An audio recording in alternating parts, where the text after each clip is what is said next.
And now I get to do 3 book reviews, none of which I'm thrilled about. Although today's book, which is How I Lived, How She Died, or is it How She Died, How I Lived? I don't know why I can't get that straight. How She Died, How I Lived by Mary Crockett. It dealt with grief, which is a subject matter I'm exploring for one of my own books. In many ways, she was very successful.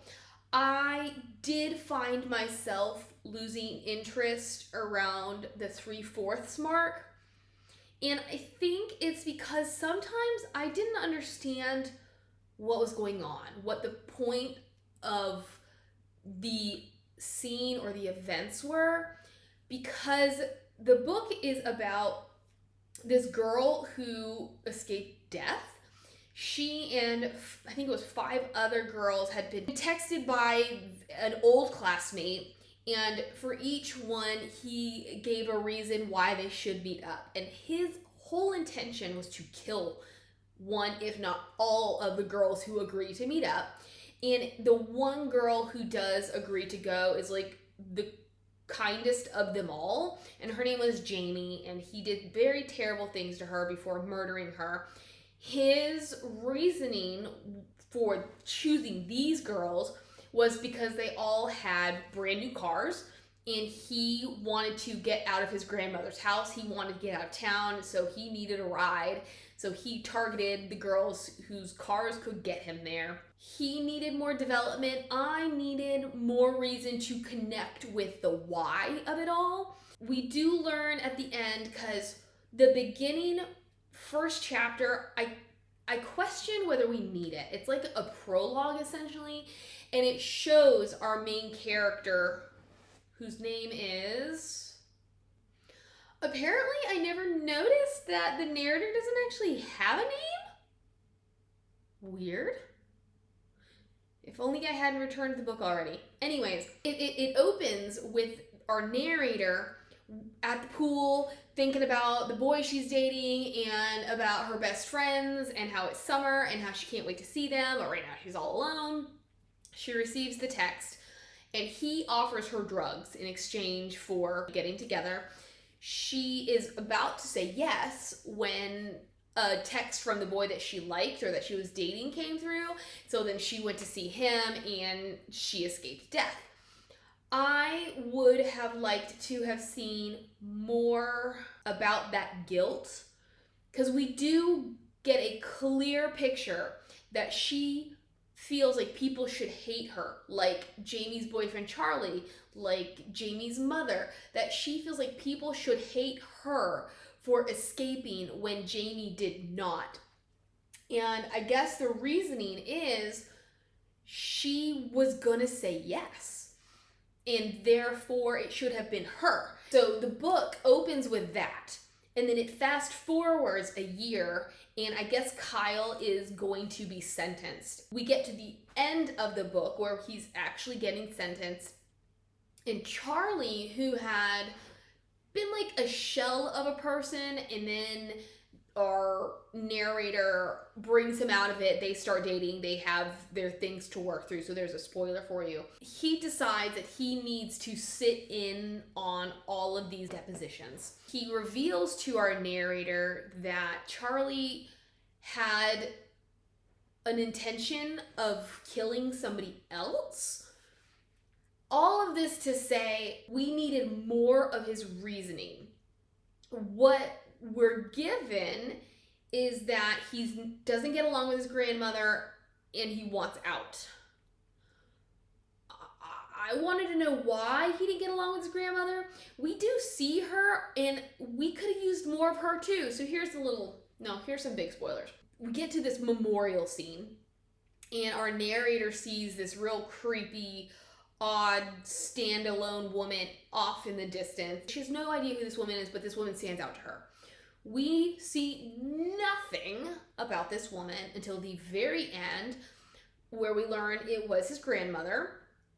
But in the interim, our narrator and then her basically new best friend named Lindsay, who is one of the other targets, which again, the narrator could have used a little bit more here, because we had those 2 best friends in the beginning.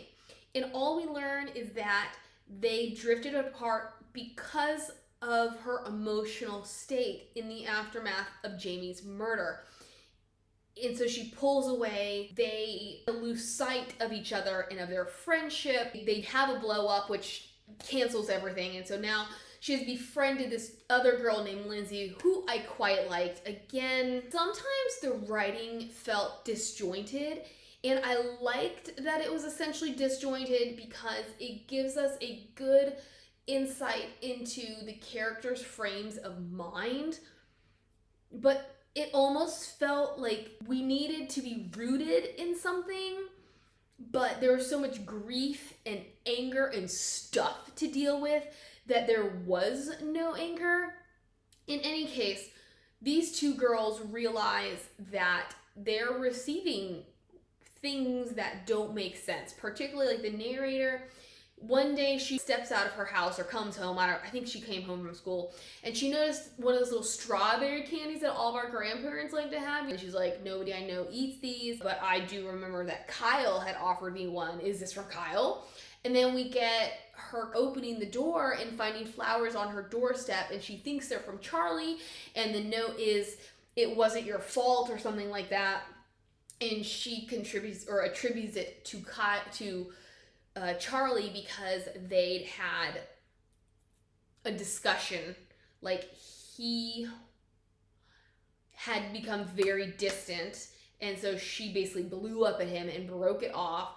And then he comes back to her and he's like, look, I found this sweater of Jamie's in the treehouse that had special meaning to them, and I just freaked out, blah, blah, blah, blah, blah. Then they have this discussion, and so she's like, well, it's kind of a weird message, but maybe it's about this because I was vulnerable with him about some of my feelings concerning the whole thing. Because throughout her relationship with him, she keeps comparing herself to Jamie and wondering if she's good enough to fill in Jamie's shoes, and if maybe Charlie wishes she were Jamie, or if she's just a stand-in because he can't have Jamie anymore, and blah, blah, blah. So at the end, when they run into the grandmother after the sentencing, of which Kyle gets 3 life sentences versus a death sentence, the grandmother more or less says that she's the one who sent these notes and these little gifts to the surviving girls. And I was just like, she was a kind of weird woman. But what was about her that Kyle found so abhorrent? What was it about their entire situation? Like, she does admit that she thinks he deserves whatever he gets, but wouldn't a lot of people feel that way? I don't know. Maybe sometimes love can trump facts, and we're so emotionally tied to a person that even though we know in our heads they did something really wrong, in our hearts they are still good people and should deserve grace and understanding. But I did not get a true sense of why Kyle did what he did, what his intention was, and really, like, was it because of their cars that he chose them? I feel like some things were so ambiguous. And then at the same time, why was he so violent in his behavior and subsequent murder of Jamie? Did he have to kill her? Did he have to do some of the other things that he did to her that were really overkill? We needed a lot more in the psychology of him for me. Back to the beginning. This narrator, I don't quite know what her social standing is. I don't quite know what other people think of her. She has definitely become more withdrawn since the whole incident. And in the interim year, she had taken to drinking and partying to forget.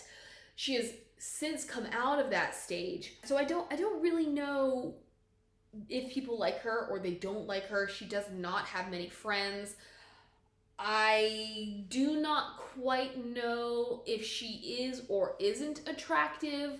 There is this one guy named Jared who is extremely enamored with her and at various points comments on how beautiful she is, but at one point he had a concussion. So, like, there's no factual evidence or cohesive mental evidence that, he's spouting these things because they're true and not just because that's his perspective.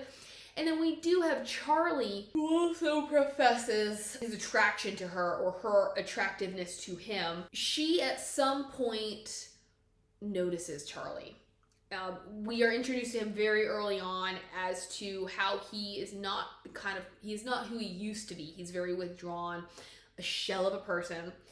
But she is strangely drawn to him, and she has these moments where she puts herself in his way to encounter him. And then they are paired up for a literary assignment, and she talks to him about the situation. From here, it's kind of like he starts to come to. He is very expressive, particularly through creative writing, as to his emotions and his thoughts, and those were quite beautiful pieces. And I wished that the two of them had had more conversations, because it was obviously incredibly important to both of them to understand their own thoughts as well as each other's thoughts. And I thought it would have been helpful for us to have understood their thoughts and therefore their motivations. She has realized how much she likes him, and she reveals to us that she's always had a thing for him, which for me was a little disturbing, or not disturbing, it was unsettling, because it is established how much he loved Jamie. It is established that they were the couple and they were meant to be, and yet now she's like, oh, well, if there'd ever been a chance, or, oh, well, like, if I hadn't been with this other guy from the beginning of the book, like Charlie, even if I had been with him and Charlie showed any interest in me, then I definitely would have gone for him. And I'm just like, but Charlie's established to be one half of, in some ways, a perfect couple. I could understand in the aftermath, you see him differently because you've both been through something, and because you have this connection to Jamie, you therefore feel a connection to him, whether it's healthy or unhealthy. But to have been like, well, actually, he's been my one all along. I was like, what? Jared, who, I don't know if I was supposed to like him or not. He kind of grosses me out. But he is in a band, and he invites her to come watch them. So she and Lindsay go. She really is going because Charlie might be there. And then when she does see him, he is hanging out with some other girl. This upsets our narrator, at which point she walks away. She goes to the bathroom, and then when she comes out of the bathroom, she's gone to the guy's room because the girl's room was too long, or the line was too long. Who's outside the door but him? And so they have this really awkward moment. She goes back to her table. When he's done, he comes and he sits next to her. Jared announces this love ballad that he has written for her, which apparently isn't that bad. And he has already intimated that he had written something for her, and he wanted her to hear it. She listens to like the first verse, and then she's like, I don't want to listen to this. The guy that I actually want is like right there. So they leave and they start making out, and she gets weirded out. Like, she lets herself get lost in it for like a minute or two, and then all the thoughts and the questions start getting back in her head. They establish, we're just gonna try this and see how it goes. I liked it. Like, I like Charlie, and I didn't mind their relationship. I guess I just kept feeling in this entire book that we were just so surface level. I would have enjoyed to have seen deep conversations between them, rather than everything being very physical and them unable to discuss that white elephant, which is Jamie. And then he has his freak out moment. I loved the way that our narrator stuck up for herself, because she was like, you're gonna behave this way, you're not gonna respond to me, you're gonna ghost me. Well then fine, I don't want anything to do with you. It only takes one moment for him to be like, oh, I'm sorry, and this is gonna make me sound like a terrible person, because we should always accept apologies and, forgive and forget. But it only took this one moment of him being like, this is what was going on, I'm sorry, I shouldn't have done it, for her to be like, okay. It was a moment where she had a right to be angry because he gave her nothing. And it made her seem like she had done something wrong when she hadn't. And she just lets her anger go. It didn't quite make sense to me, and I was unsettled by their reunion. Then we have these little subplots, like I said, with Kyle's grandmother sending these notes. At the beginning of the book, our narrator and Lindsay had gone to a party. Lindsay had left her for this guy, so she's all alone, and a classmate named Todd shows up, and he starts taunting her. He won't take no for an answer. He's essentially harassing her, like sexually assaulting her. Charlie steps in, as does Jared, and there's this massive fight. They're thrown out. So this Todd guy, he had been friends with Kyle, because they're like, who in the world could be Kyle's accomplice to be leaving these notes and these gifts for us? Which I thought was such a great subplot, because it villainizes Kyle that much more, because he's a really kind of wah guy. Like, he doesn't stand out, and then he does this really horrendous thing only to just be left hanging in the middle while we continue our story, where he's more of a hypothetical figure than an actual person. And so I'm like, oh my gosh, it's totally Kyle. He is coming to get them. He has unfinished business. There is an accomplice. They're gonna die. We're gonna get to see more. And so she and Lindsay follow him, only to learn that he's basically, I think he's like a drug dealer. And it's the biggest letdown I've ever experienced, because there's really, really great lead up where they're basically stalking him. And then he's like, I have no idea what you're talking about. And our narrator's like, you really don't know what we're talking about, do you? Okay, Lindsay, let's go. On to Lindsay. She has this thing for this football player named Robert. Apparently he's asked her to meet him, or vaguely set up this ambiguous date after a football game, for which he stands her up. Then they go to the party and he shows up, and she's just like, okay, hasta la vista.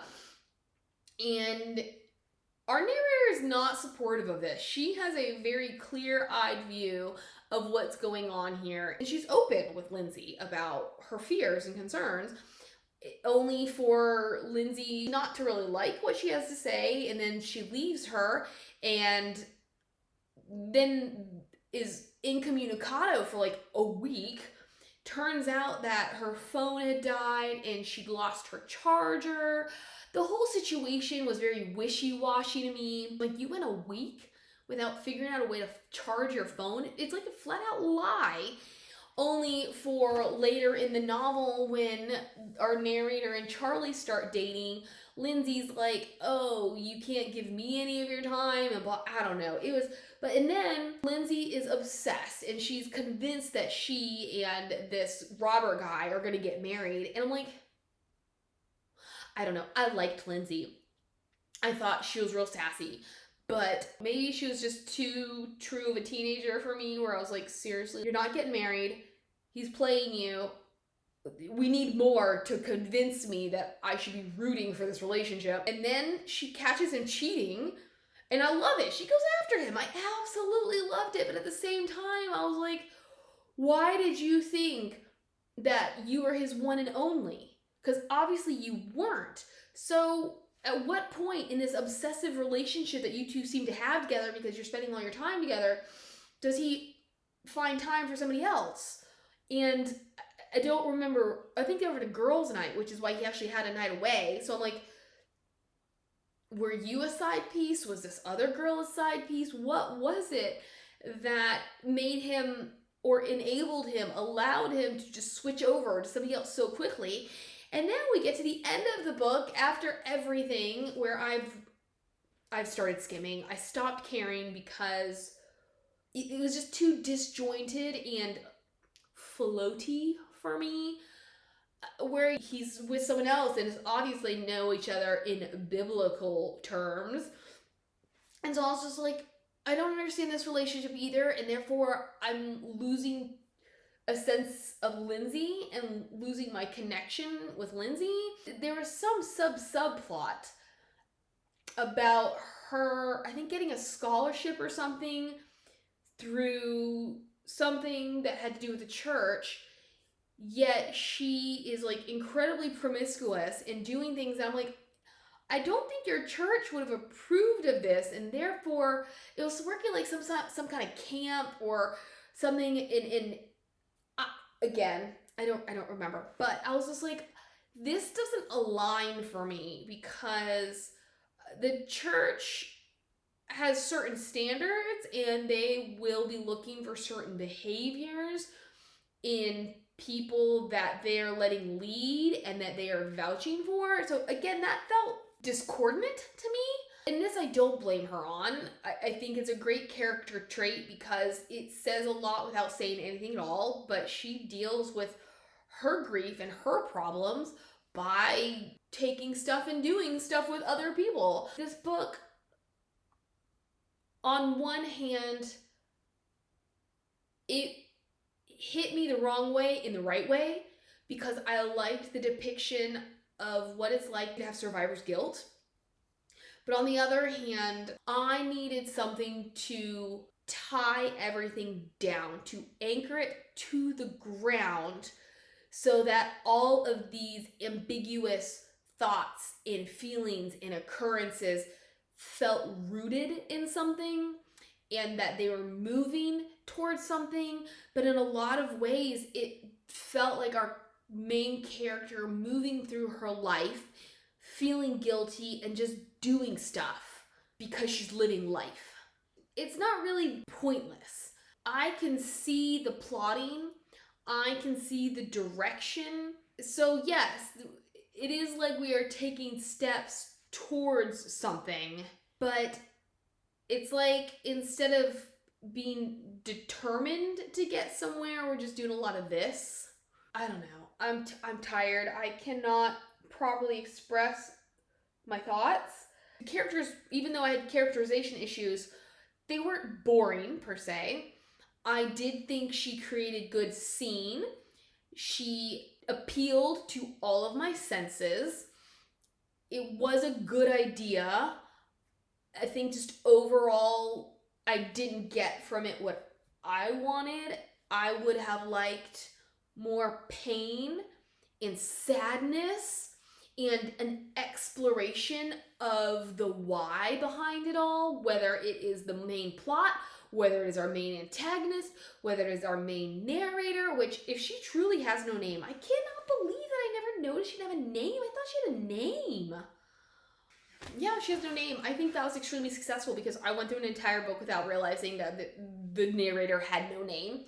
Although reading that review, it did remind me that Charlie and Lindsay were probably my favorites because I liked Lindsay's spunk and tenacity.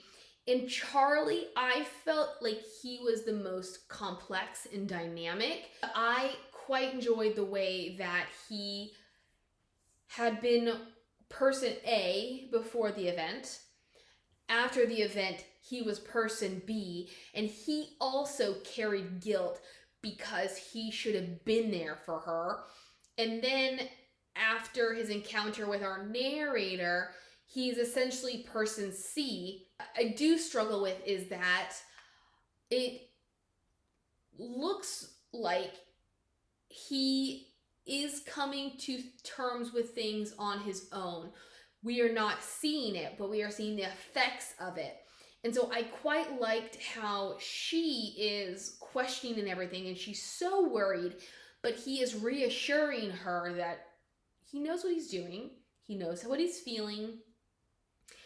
And I think this is why I'm so disgruntled by his freak out, because we have this really calm, put together guy who, even though he knows not everything is okay, he has enough mental acuity and enough maturity, in a sense, to know how to work through it. And through his creative writing process, he is working through it in a healthy way, and he's acknowledging his feelings on all sides of it, the issue. And then he has this moment, and from then on, he wants our narrator to understand that he can't always be person C. Now he's person D because he can't pretend. And I'm just like, but were you pretending? I didn't get that. I got a guy who somebody woke him up and challenged him and made him think and made him reevaluate what he's doing with his life, and that perhaps there is life after death.